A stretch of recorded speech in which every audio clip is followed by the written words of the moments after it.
Imagine a civilization obsessed with bathing, that invented flush toilets thousands of years before the Romans and left behind countless images of a mysterious unicorn. This civilization was first identified in 1921 at Harappa in the Punjab region, and then in 1922 at Mohenjo-Daro, near the Indus River in the Sindh region. Both sites are in present-day Pakistan, in Punjab and Sindh provinces, respectively. The ruins of Mohenjo-Daro were designated a UNESCO World Heritage Site in 1980. I know you are asking, what are you talking about? I'm talking about the Indus Civilization. The Indus Civilization is the first earliest known urban culture of the Indian subcontinent. The nuclear dates of the civilization appear to be about 2500–1700 BCE, though the southern sites may have lasted later into the second millennium BCE. Among the world's three earliest civilizations, the other two are those of Mesopotamia and Egypt. The Indus civilization was the most extensive. Welcome back to Mysteries Debunked. If you're new here, don't forget to subscribe and let me know what next story you want to see. Now let's hop in our metaphorical time machine and travel back about 5,000 years to the banks of the Indus River. The rise of a civilization. Picture this. It's around 3300 BCE, and while the Egyptians are just getting the hang of this whole pyramid thing, something remarkable is happening in South Asia. In the fertile plains around the Indus River, a civilization is about to emerge that will leave archaeologists scratching their heads for millennia to come. The story of the Indus Valley Civilization, also known as the Harappan Civilization, begins with, you guessed it, farming. As early as 7000 BCE, communities in the region were cultivating wheat, barley, and dates. They were also domesticating cattle, sheep, and goats. But it wasn't until around 3300 BCE that things really started to get interesting. This period, known as the early Harappan phase, saw the development of the first cities in the region. Now, when I say cities, I don't mean a few mud huts clustered together. I'm talking about planned urban centers with grid-like street layouts that would make a modern city planner green with envy. The urban revolution. By 2600 BCE, we enter the mature Harappan phase, and boy did these folks know how to build a city. The two largest and most famous Indus cities, Harappa and Mohenjo-Daro, were absolute marvels of their time. Imagine walking down a wide, straight street lined with two-story houses made of uniformly sized baked bricks. You pass by shops, workshops, and public buildings, all laid out in a precise grid pattern. But here's the kicker. You don't have to watch your step for, shall we say, unpleasant surprises on the street. Why? Because every house has its own toilet and bathroom, connected to a sophisticated underground sewage system. That's right, folks. While the rest of the world was still figuring out how to stack rocks into impressive piles, the Indus people had indoor plumbing. They were so ahead of their time. They make the Flintstones look positively medieval. The Great Bath of Mohenjo-Daro, a large pool-like structure that may have been used for religious purification, is particularly famous. It's like they invented the concept of the spa vacation 4,500 years early. A vast and mysterious empire. At its peak, the Indus Valley Civilization covered an area larger than ancient Egypt and Mesopotamia combined. We're talking about a region that stretched from northeast Afghanistan to Pakistan and northwest India. That's over 1.5 million square kilometers. What's even more impressive is the level of standardization across this vast area. From the size of bricks to the layout of cities, from weights and measures to the mysterious script they used, there was a remarkable consistency throughout the Indus realm. It's as if they had some sort of ancient quality control department.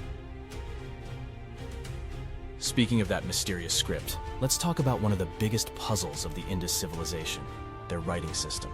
The Indus script, ancient emoji or sophisticated writing.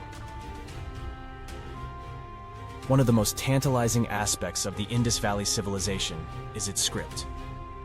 Thousands of seal stones and pottery shards have been found bearing short inscriptions in a script that, to this day, remains undeciphered. The Indus script consists of around 400 distinct symbols, often accompanied by pictures of animals, including that enigmatic unicorn I mentioned earlier. Now, 400 symbols might sound like a lot, but consider this. The Chinese writing system has thousands of characters. This has led some scholars to question whether the Indus script is a full writing system at all.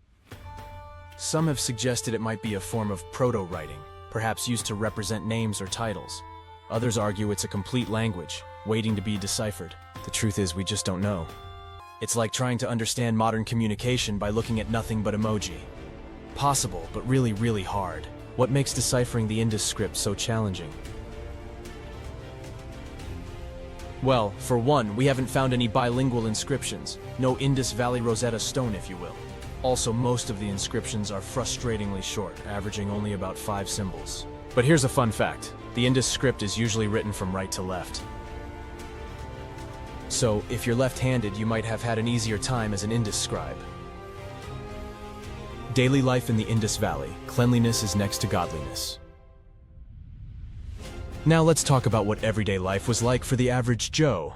Or should I say, average Indus dweller. First off, these people were clean freaks. I mean, seriously obsessed with hygiene. Remember those flush toilets I mentioned? Well, that was just the tip of the iceberg. Many houses had bathrooms where water was poured over the bather.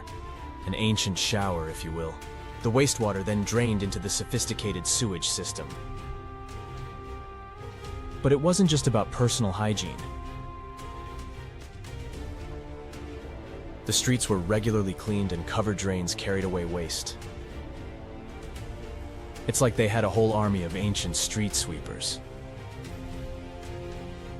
Their homes were pretty swanky too. Most were multi-story affairs with a central courtyard, separate bathing areas, and yes, those famous toilets. Some even had wells inside the house. It's enough to make a modern apartment dweller green with envy. Fashion and beauty. The Indus people weren't just clean, they were stylish too. They loved their bling, wearing necklaces, bangles, and other jewelry made from semi-precious stones, gold, and copper. They even had their own version of a beauty parlor. Archaeologists have found pots of cosmetics and even early forms of combs and mirrors. As for clothing, while fabric rarely survives in archaeological contexts, we can make some educated guesses based on figurines and seals. Men typically wore a cloth draped over the shoulder and a skirt-like garment on the lower body. Women wore long skirts and some kind of upper garment. It was like an ancient fashion show minus the catwalk. Food and agriculture. The Indus diet was varied and nutritious. They grew wheat, barley, peas, sesame, and dates. They also cultivated cotton. In fact, they were among the first civilizations to produce cotton cloth. But they weren't just vegetarians. They domesticated cattle, buffalo, sheep, and goats. They also enjoyed a bit of hunting on the side, with evidence of consumption of wild animals like gazelle. Interestingly, while other ancient civilizations were big on beer, the Indus folks seem to have preferred fruit juices. Maybe they were ahead of the curve on healthy living too. Trade and economy. The ancient globalists. The Indus Valley Civilization wasn't just advanced, it was connected. These ancient folks were trade superstars, with networks extending from Afghanistan to the Persian Gulf, and possibly even further. They exported timber, ivory, gold, silver, and semi-precious stones. But their real specialty? Crafts.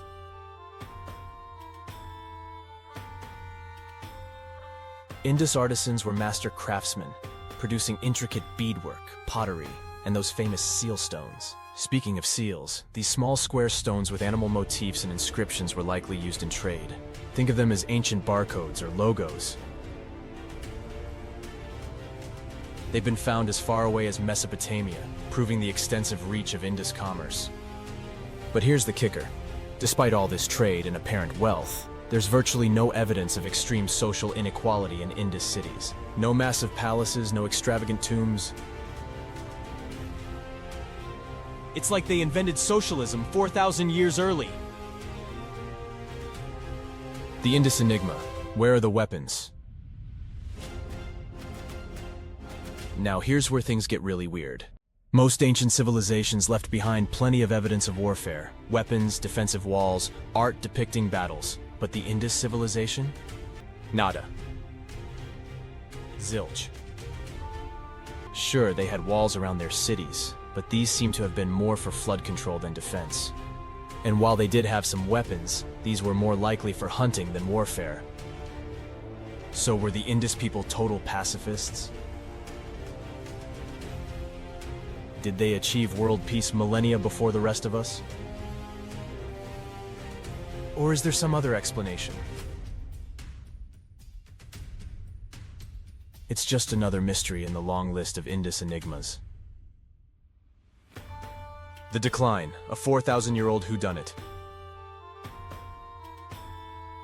All good things must come to an end, and around 1900 BCE, the Indus Valley Civilization began its decline. By 1700 BCE, most of the major cities were abandoned. But why?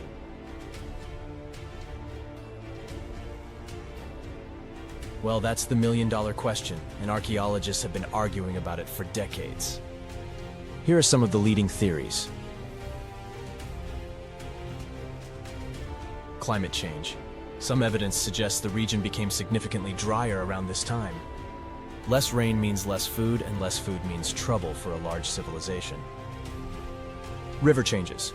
The Indus and its tributaries may have changed course, disrupting the agricultural system the civilization depended on. Invasion.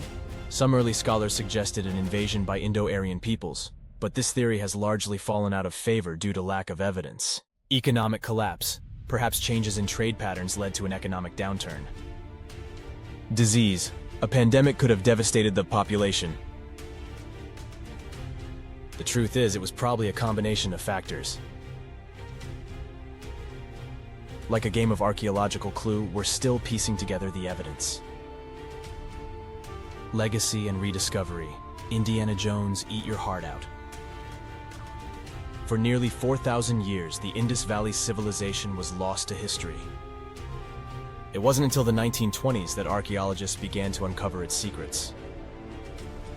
The story goes that in 1856, British engineers building a railway in Pakistan were looking for ballast and came across some oddly uniform bricks in an ancient ruin. They used these bricks to build the railroad, inadvertently destroying parts of Harappa in the process. It wasn't until the 1920s that proper excavations began at Harappa and Mohenjo-Daro. Since then, over 1,000 Indus sites have been discovered, each adding to our understanding of this fascinating civilization. But the legacy of the Indus people lives on in more than just archaeological remains. Many aspects of South Asian culture, from yoga and meditation to the emphasis on personal hygiene, may have roots in this ancient civilization. The Indus Valley Civilization remains one of the most enigmatic chapters in human history. It challenges our assumptions about the development of urban societies and leaves us with more questions than answers. As we continue to unearth new evidence and develop new technologies to study the past, who knows what secrets of the Indus people we might yet uncover. Maybe one day we'll crack their code, understand their social structure, or figure out what those unicorn seals were all about. Until then, the Indus Valley Civilization stands as a testament to human ingenuity and a reminder that there's still so much about our past that we have yet to understand. So what do you think? Could you have hacked it in an Indus city? Would you have enjoyed their obsession with cleanliness? Or would you have missed your morning coffee and smartphone too much? Let us know in the comments below. If you enjoyed this journey into one of history's greatest mysteries, don't forget to like this video and subscribe to Mysteries Debunked. Your support means the world to us and helps us keep bringing you these fascinating stories from the past. Until next time, keep questioning, keep exploring, and remember, the past is full of surprises.